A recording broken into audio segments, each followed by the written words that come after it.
दोस्तों नमस्कार, एक बार फिर से स्वागत है आप सबका हमारे इस नर्सिंग पब्लिक ब्लॉग के चैनल पर।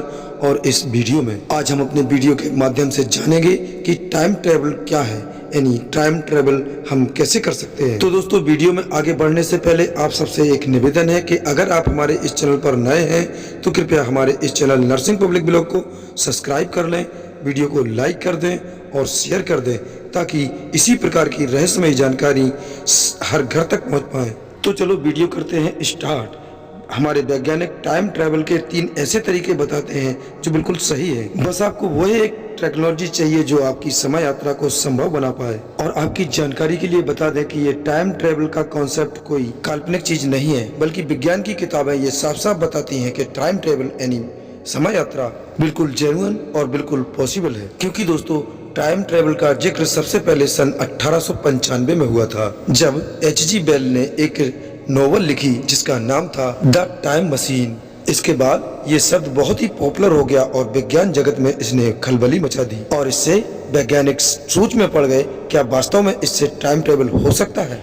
फिर क्या था, इसके बाद वैज्ञानिक समय यात्रा के बारे में एक के बाद एक थ्योरी देते गए और उन तरीकों को एक्सप्लेन करते गए जिनके द्वारा समय यात्रा संभव हो सकती है। वास्तव में समय को समझ पाना एक बहुत ही जटिल काम है। हर व्यक्ति के लिए समय की अलग अलग परिभाषा हो सकती है। कोई समय को टिक टिक करती हुई घड़ी से मैनेज करता है तो कोई ब्रह्मांड में हो रहे बदलावों से समय को देखता है। साइंटिस्ट आइजैक न्यूटन ने समय को एक एरो के यानी तीर की तरह देखा, जैसे कि एक तीर कमान से निकलने के बाद आगे की ओर ही जा सकता है। इसी तरह समय भी एक फॉरवर्ड डायरेक्शन में चल रहा है, वो वापस नहीं लौट सकता, जिसमें समय पास्ट से होते हुए वर्तमान के द्वारा भविष्य की ओर बढ़ रहा है, जिसे वैज्ञानिक द एरो ऑफ टाइम भी बोलते हैं। जिसमें समय का ये एरो यानी तीर वर्तमान के द्वारा जैसे जैसे भविष्य की ओर बढ़ रहा है, वैसे ही वैसे इस वर्तमान के पल पास्ट में विलीन होते जा रहे हैं और भविष्य के पल वर्तमान में तब्दील हो रहे हैं। न्यूटन ने यह भी कहा था कि समय का ये एरो एक फिक्स गति से आगे की ओर बढ़ रहा है। लेकिन उनके बाद आए अल्बर्ट आइंस्टाइन, जिन्होंने समय की परिभाषा को बिल्कुल ही बदल दिया। क्योंकि अल्बर्ट आइंस्टाइन ने समय को एक भ्रम की तरह देखा।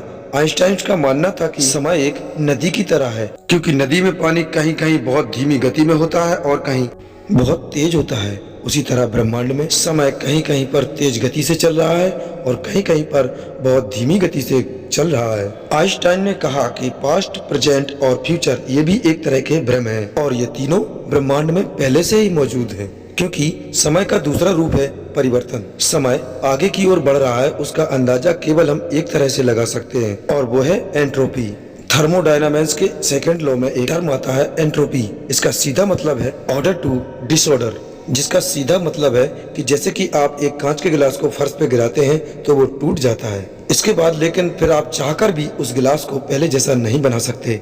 एक और एग्जाम्पल की बात करें तो हम केवल बूढ़े हो सकते हैं लेकिन चाहकर भी बच्चे नहीं हो सकते, और यही है डिसऑर्डर, जिसे आप एंट्रोपी बोल सकते हो। जब से हमारे ब्रह्मांड का जन्म हुआ है तब से लेकर आज तक एंट्रोपी यानी डिसऑर्डर बढ़ते ही जा रहे हैं। इसे ही हम परिवर्तन बोलते हैं, जो हमें समय की अनुभूति कराता है कि समय गुजर रहा है। अल्बर्ट आइंस्टाइन के अनुसार समय एक 4 डायमेंशन है। जैसे कि हमारे इस 3D वर्ल्ड में हम इन तीनों डायमेंशन में कहीं भी जा सकते हैं, आगे पीछे, ऊपर नीचे, दाएं बाएं। इसी प्रकार समय के डायमेंशन में आगे या पीछे जाने पर हम पास्ट या फ्यूचर में ट्रेवल करते हैं, लेकिन हमारे लिए समय की डायरेक्शन फॉरवर्ड दिशा में यानी भविष्य की ओर चल रही है। और अगर हम टाइम मशीन बना लें तो इस समय के चौथे आयाम यानी समय पर काबू पाया जा सकता है। और अभी जो समय फॉरवर्ड डायरेक्शन में चल रहा है उसे हम टाइम मशीन की सहायता से कंट्रोल कर सकते हैं और समय में यात्रा कर सकते हैं। लेकिन अब सवाल ये आता है कि हमारी टाइम मशीन कौन से सिद्धांतों पर काम करेगी जिससे हम सटीक समय यात्रा कर पाएं। साल 1905 का एक दिन,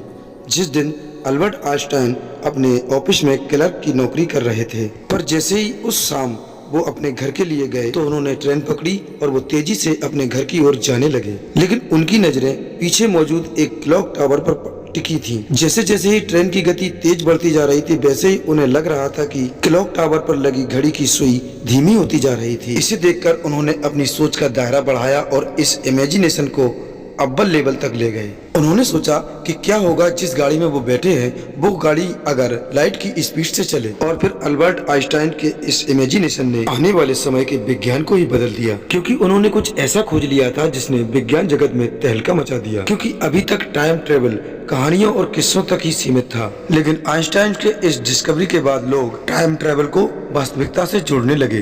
ट्रेन के अंदर का समय रुक गया, लेकिन ट्रेन के बाहर के समय की रफ्तार बहुत तेज हो गई। उनका मानना था कि जैसे जैसे हम तेज गति से चलते जाएंगे वैसे वैसे ही हमारे लिए समय की गति धीमी होती जाएगी। वो ऐसे मान लो कि आपके पास एक ऐसा स्पेसशिप है जो लाइट की स्पीड से चल सकता है। वैसे ये तो आप जानते ही होंगे, और नहीं जानते तो मैं बताता हूँ कि इस ब्रह्मांड में लाइट की गति से ज्यादा कोई चीज तेज नहीं चल सकती, क्योंकि लाइट की गति लगभग 3 लाख किलोमीटर प्रति सेकेंड है। जैसे कि आप एक कल्पना कीजिए कि आपने मार्केट से 2 एक जैसी घड़ियां ली।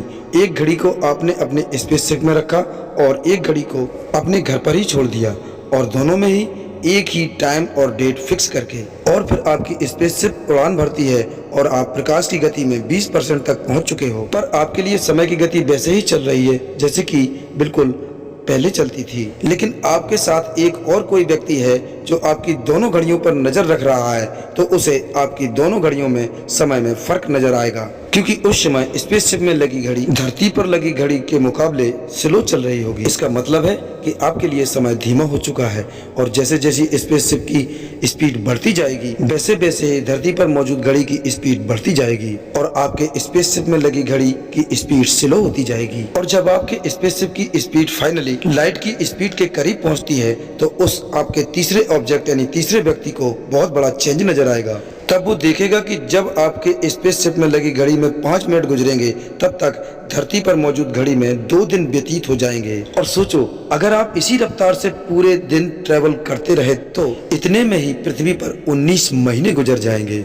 लेकिन मजे की बात तो ये है कि आपके लिए भी समय की रफ्तार बिल्कुल नॉर्मल रहेगी, और धरती पर मौजूद लोगों के लिए भी समय की रफ्तार बिल्कुल नॉर्मल ही रहेगी, और आप दोनों में से किसी को भी पता नहीं लग पाएगा कि समय में कोई बदलाव हुआ है या नहीं भी। लेकिन जो तीसरा व्यक्ति आप दोनों को देख रहा होगा उसे साफ साफ समय में बदलाव नजर आएगा। और अगर आप एक हफ्ते तक अपने स्पेसशिप को इसी रफ्तार से चलाते रहे तो आपके लिए तो केवल 1 हफ्ता ही गुजरेगा, लेकिन धरती पर इस समय में 11 साल व्यतीत हो चुके होंगे। और अगर आप 1 महीने तक स्पेसशिप में इसी रफ्तार से ट्रेवल करते रहे तो धरती पर 48 साल बीत जाएंगे। और अगर इसी स्पीड से आपने अपने स्पेसशिप में 1 साल तक ट्रेवल किया तो पृथ्वी पर 572 साल बीत चुके होंगे। और अगर आपने इसी स्पीड से अपने स्पेसशिप में केवल 5 साल बिताए होंगे तो इतने में धरती पर 2860 साल गुजर चुके होंगे। और फिर जब आप 5 साल बाद अपनी पृथ्वी पर वापस लौटोगे तो आपको एक एहसास होगा कि आपने समय में कितनी बड़ी छलांग लगाई है, क्योंकि जब आप स्पेसशिप में धरती से गए थे तब आपकी उम्र 25 साल थी, और अब जब वापस आए हैं तो आपकी उम्र केवल 30 साल है, और आप अपने समय से 2860 साल आगे यानी भविष्य में पहुंच चुके हो, क्योंकि आप धरती पर जो भी छोड़कर गए थे इन 2860 सालों में सब कुछ बदल चुका है, और इसे ही टाइम डायलेशन कहते हैं। दोस्तों, हमने आपको अभी जो टाइम ट्रेवल के बारे में बताया है वो 1 वे टिकट टू द फ्यूचर है, यानी इसका मतलब है कि आप इस मेथड से भविष्य में जा तो सकते हो लेकिन वापस नहीं लौट सकते। अगर आप एक बार भविष्य में गए तो आप वहीं पर रह जाओगे। और दोस्तों, टाइम ट्रेवल के इसके अलावा भी और भी बहुत सारे तरीके हैं, और उन तरीकों को जानने के लिए आपको हमारा दूसरा वीडियो यानी अगला आने वाला वीडियो जरूर देखना होगा, और वो आपको मिलेगा अगले हफ्ते इसी दिन इसी समय पर। तो दोस्तों, देर न करते हुए चैनल को सब्सक्राइब कर लें, बेल आइकन दबा दें ताकि वीडियो अपलोड होते ही आपके पास पहुंच जाए। तो फिर मिलते हैं अगले वीडियो के साथ अगले हफ्ते। तब तक के लिए नमस्कार, अपना ख्याल रखें और हमेशा मुस्कुराते रहें। जय हिंद।